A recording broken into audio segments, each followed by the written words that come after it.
No soy ningún experto, pero amo los datos, la política gringa y como todo en la historia parece repetirse. La política de Estados Unidos puede parecer complicada y aburrida, pero aquí tú y yo vamos a platicarla en corto y juntos vamos a tratar de entenderle. Mi nombre es Luis Ángeles, hablándote desde Monterrey y esto es el podcast de Malditos Millennials. ¿Qué tal? ¿Cómo están? Bienvenidos de vuelta. Si este 19 de mayo del 2026 en la noche estabas en X o en TikTok o en Instagram o en YouTube, seguro viste un montón de mapas llenos de color azul, rojo y morado, números subiendo, bajando, porcentajes, gente de traje gritando en la televisión. Y sí, fue porque hubo elecciones primarias en 6 estados de los US of A. Antes de meternos al full abarrote, un saludo a todos los que me han escuchado. Les agradezco mucho de verdad que dediquen sus 20 a 30 minutitos de tiempo para escuchar las locuras que dice aquí su servidor. Un abrazote a toda mi gente, naturalmente aquí en Nuevo León, en mi natal Ciudad de México, en Jalisco, en Quintana Roo, a todos mis hermanos latinos en los Estados Unidos de América, el Valle de Texas, San Antonio, querido de mis amores, Austin, Florida, Illinois, California, New York City, especialmente a el área de Gramercy Park. Gracias por escucharme. Un abrazo a España, Venezuela, Chile, Colombia, Argentina y nueva demografía, Reino Unido y Japón.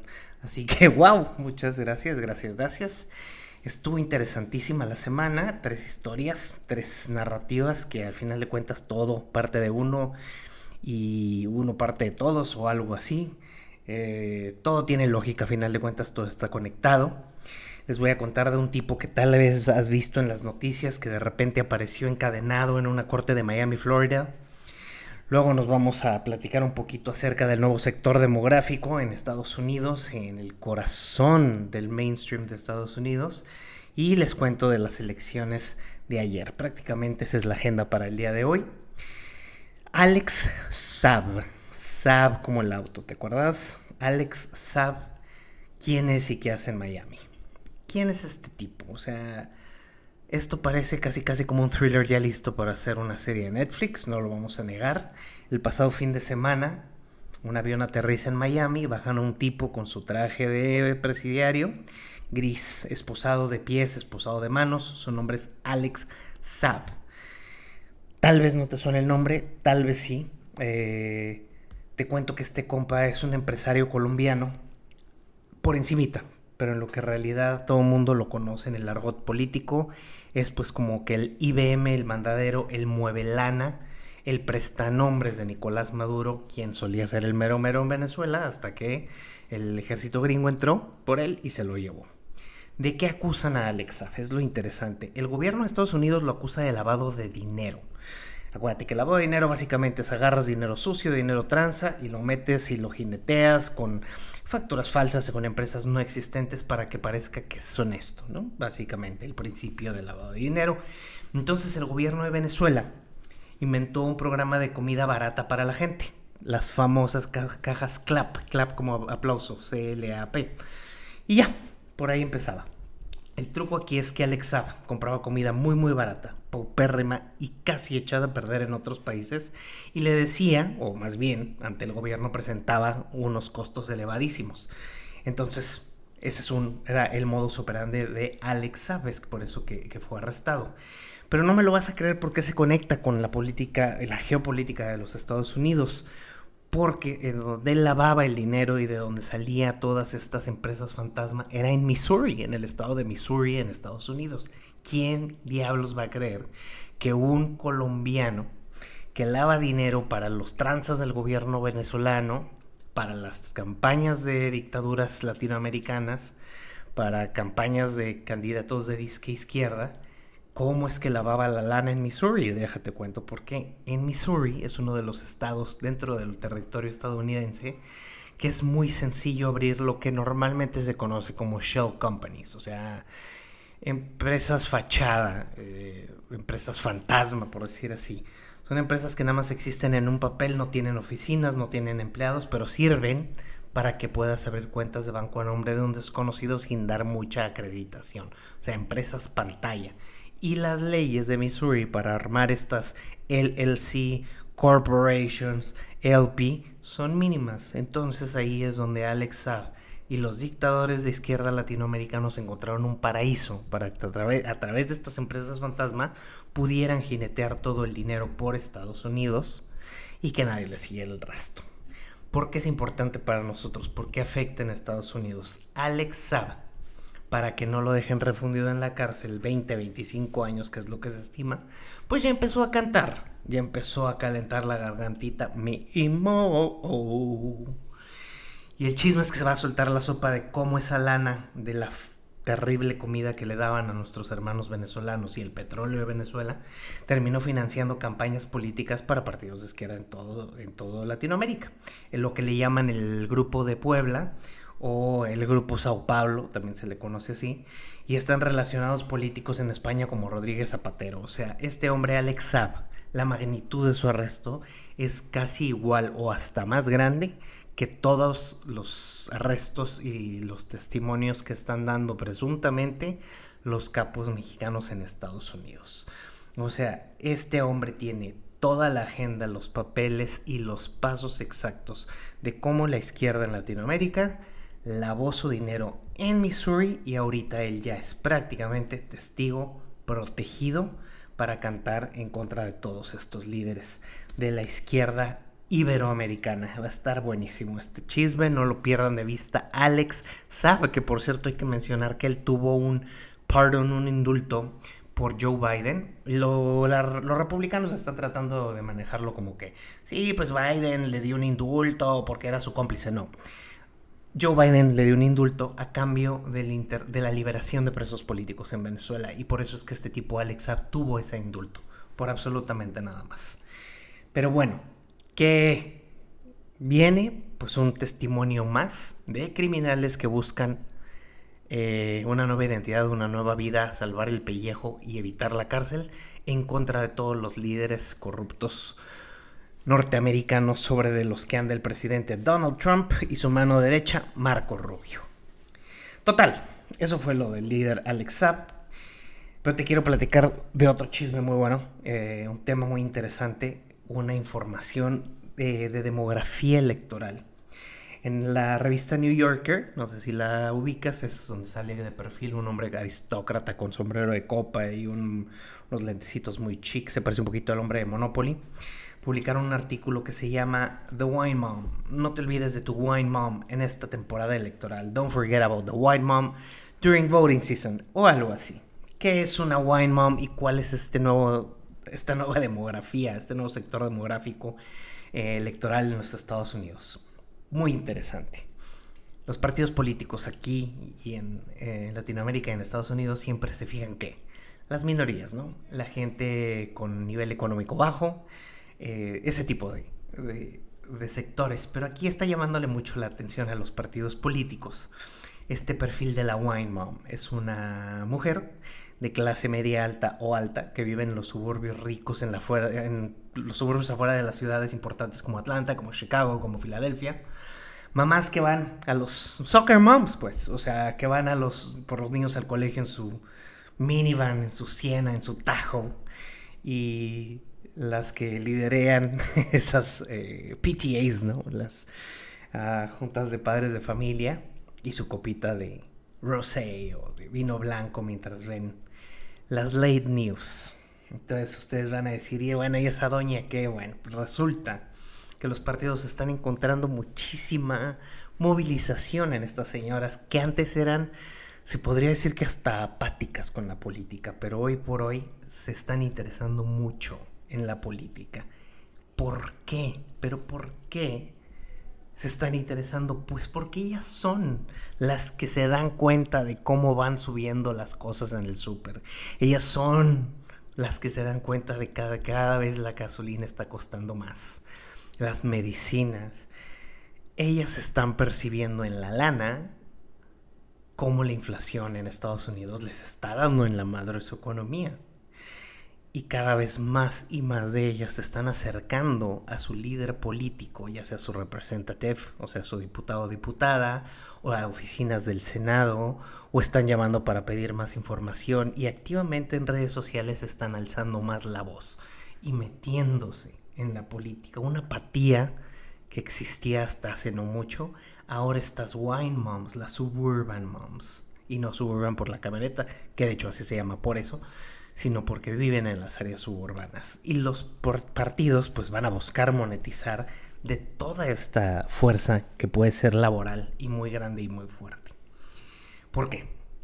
Uno, se dan cuenta, como te digo, de cuánto está subiendo la lana y no quieren que los políticos tengan más injerencia con los derechos reproductivos, ni con las empresas de farma, ni con los precios de los seguros. Ahí es donde se les prendió a las wine moms la alerta, y por eso ahora tenemos un ejército de mamás suburbanas en los Estados Unidos involucrándose con su líder político. En Estados Unidos es muy común, oye, pues yo soy tu senador que está en DC, pero pues tengo una oficina aquí cerca de tu casa, puedes hablarme, puedes venir.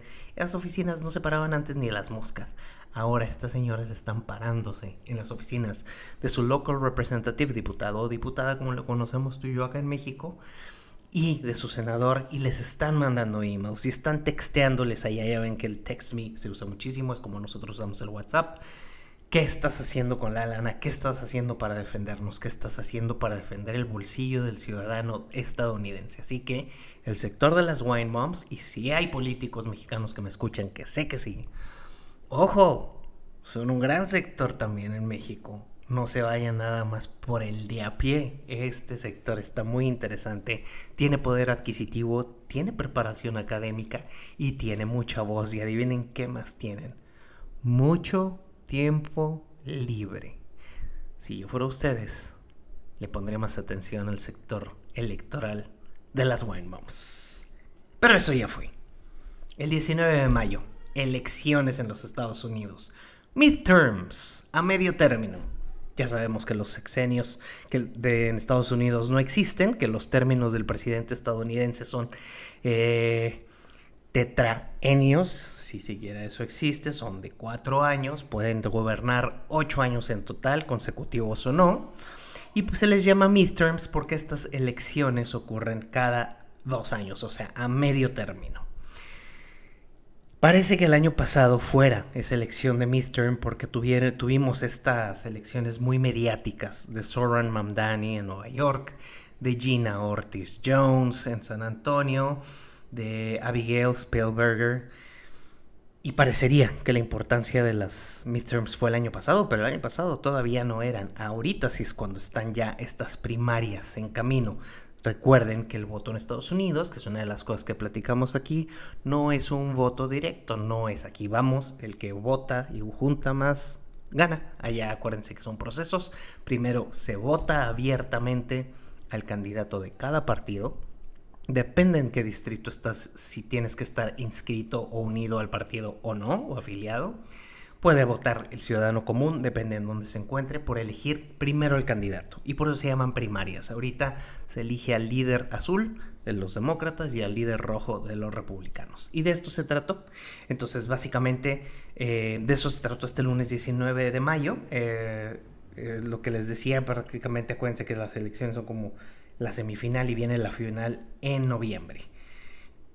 Fueron estados importantes, para nada menores. Uno de ellos es Georgia. Para que te des una idea, la cosa estuvo muy severa. El gobernador actual, Brian Kemp, ya se va porque la ley no lo deja reelegirse.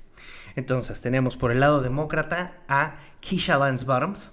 Ella fue alcaldesa de Atlanta, muy querida, con muy buena aprobación. Naturalmente arrasó. Imagínate una mujer afroamericana en Georgia. Bueno, pues la adoran, la quieren muchísimo y naturalmente es ya la candidata del lado demócrata. Si ella gana en noviembre en las elecciones, va a ser la primera gobernadora afroamericana de Georgia. Fíjate qué raro. En Georgia la población es en su mayoría afroamericana, no solo en la zona metro, sino en general en el estado. Y ella sería la primera mujer gobernadora afroamericana de Georgia. Muy raro, muy arcaico, muy atrasado. Pero bueno, ellos sabrán. El tiro estuvo con los republicanos, porque había de todo. Había los candidatos de Donald Trump, o sea, los MAGA, y están los del partido tradicional, o sea, los republicanos de antaño, por decirlo así, a los que Trump les llama los Rhino. ¿Por qué Rhino? ¿Qué significa? Republican in name only, así los descalifica Trump. Es un moto, es un apodo, un término que salió desde la presidencia de Reagan es Republican in name only, o sea, es nada más de adorno. Así los quiere descalificar Trump a cualquiera que no se alinee a él. Entonces, obviamente, el tiro está entre los MAGA y los republicanos más vieja escuela, ¿no? Estuvo tan empatado que no hay candidato aún, no está definido, no llegaron al 50%, entonces va a haber una segunda ronda, esto va a suceder el 16 de junio, entonces los republicanos no tienen candidato aún en Georgia, cuando los demócratas ya tienen a Keisha Lance Bottoms, entonces ella, caballito que avanza, ¿no? Gana, dicen, entonces Keisha ya puede empezar a campañar, ya puede empezar a hacer promos, ya puede empezar a tener contactos, mítines, y los republicanos, pues como no se pusieron de acuerdo, todavía no tienen candidato. Esto pasó en Georgia. Alabama, Sweet Home Alabama. Pasó algo interesante también. Ganó la nominación, la candidatura, como gustes llamarle, en Estados Unidos es nomination, aquí le decimos candidatura, un hombre, válgame, Tommy Tuberville. Si a ti te gusta el fútbol americano colegial, él era coach, muy buen amigo de Trump, el alpha male, el típico bro de fraternidad. Él ganó sin problema. Él ganó con 84% de los votos por el Partido Republicano. O sea, a diferencia de Georgia, clarísima la decisión. Alabama fue muy extremo. ¿Contra quién va del lado de los demócratas? Se llama Doug Jones. Ellos ya habían competido hace unos años, no recuerdo exactamente cuánto. Y se van a volver a ver las caras. Igualmente Doug Jones arrasó del lado azul. Y Alabama está muy extremo. O sea, los republicanos full apoyan a su candidato. No hay fracturas en los republicanos. Y al igual en los demócratas. Yo creo que el tiro más parejo, más reñido. Yo creo que es una de las elecciones que se va a ir a impugnaciones, que se va a ir a juicios, que puede llegar a acabar hasta en una Suprema Corte. Y el proceso va a ser interesante observarlo. Recuerda, Tommy Tuberville, el coach de americano, y Doug Jones. Esto es en Alabama. Creo que va a ser un gran tiro electoral. No tanto porque Alabama nos importe a los mexicanos, sino por lo que pueda venir después si estos dos quedan empatados. ¿Qué otro estado tuvo elección? Pensilvania. Pensilvania es un estado muy decisivo y muy importante en las elecciones de noviembre. El gobernador actual se llama Josh Shapiro, es demócrata, lo adoran las Wine Moms, justamente hablábamos de ella, o sea, tiene una aprobación tremenda.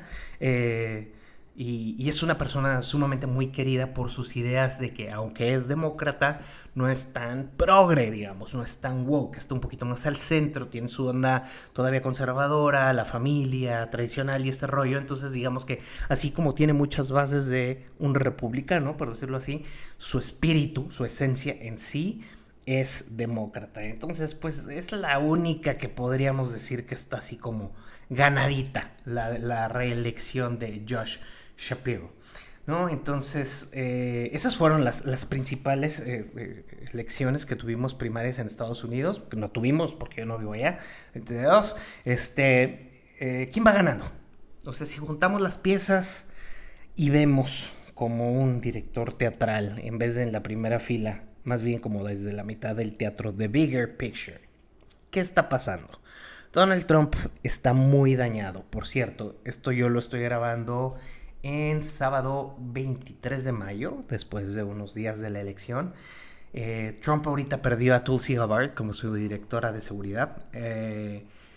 Renunció ella para pasar un tiempo con su esposo, para acompañar a su esposo durante un proceso de curación de cáncer, que esperemos que salga todo bien, por supuesto.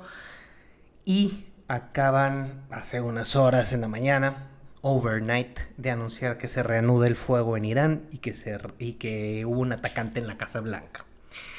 Siempre que hay malos resultados electorales, a Trump casualmente le pasa algo. Y Trump casualmente quiere reanudar el fuego. Y esto, fíjense, cuando un candidato político o un líder político, sin importar su magnitud, empieza a perder las razones porque sabe que ya perdió. Y esto es lo que yo leo que le está pasando a Donald Trump. Está perdiendo lugares donde él veía facilito. Por ejemplo, lo rural. Antes lo rural era territorio republicano. Si bien no MAGA, era republicano. Empieza el movimiento MAGA. ¡Wow! Cállate. Arrasa, ¿no? Pero como te he contado en otros episodios, le quitaron todas las clínicas rurales a su gente. Entonces, imagínate, voté por ti, güey, y me quitaste todas mis clínicas rurales en Estados Unidos. Acuérdense que la zona rural, si tú estás sobrevolando un área en Estados Unidos, Kansas, cerca de Texas, Nevada, que te puedes ir al Midwest, hay un mundanal de comunidades rurales y son comunidades que no tienen atención médica ni siquiera para un curita. Entonces se las quitó y allí ha perdido muchísimo terreno Trump. ¿En qué otras ciudades es importante decir que Trump y el maguismo? Y fíjate, no me refiero a los republicanos, porque aunque en teoría sí, son los republicanos quienes están perdiendo, quien pierde poder es Trump. Porque Trump va incluso perdiendo con los republicanos desde adentro. Cada vez hay más arreglitos en lo oscuro, más negociaciones de republicanos con demócratas, porque ya no quieren seguir siendo parte de esto que se llama MAGA, ¿no? Trump perdió Miami, o sea, no él personalmente, pero los republicanos perdieron la alcaldía de Miami, que es importantísimo, ahí se la vive el hombre. Y terrenos importantes entre lo rural y ciudades metro como Miami, que se le están saliendo de las manos. La gente ya se cansó de tanto ruido, de tanta polarización, y a diferencia de en México, allá se están empezando a despertar. Los demócratas tienen muy buena chance. Han tomado unas jugadas tremendas, lo mencionaba al principio del programa, del episodio, con Zoran Mamdani, con Recupera San Antonio, con Gina Ortiz Jones, Abigail Spielberger. Están ganando muchos pequeñas ciudades en Jersey. Van avanzando en lo rural, al menos en tocar las puertas. Y si no se descuidan, tienen una súper oportunidad de ganar los demócratas por mucho en las elecciones primarias, midterm de 2026. Y si todo les sale bien y escogen a un buen gallo y cierran filas con los republicanos decepcionados y con las wine moms, los demócratas tienen una muy buena oportunidad de ganar. Estas elecciones de junio va a ser un super filtro para ver quién va en Atlanta. Es un sector muy muy importante. El estado es muy importante para la elección presidencial, no solo para las midterms. Entonces, bueno, aquí te dejé 3 planetas que se interconectaron en nuestra semana de una manera muy interesante. La política no solo de Estados Unidos, sino del mundo no se puede entender viéndolo solo desde un lado, ¿no? Ves corrupción de comida y lavado de dinero para campañas en Venezuela, con nexos con la izquierda latinoamericana y en España.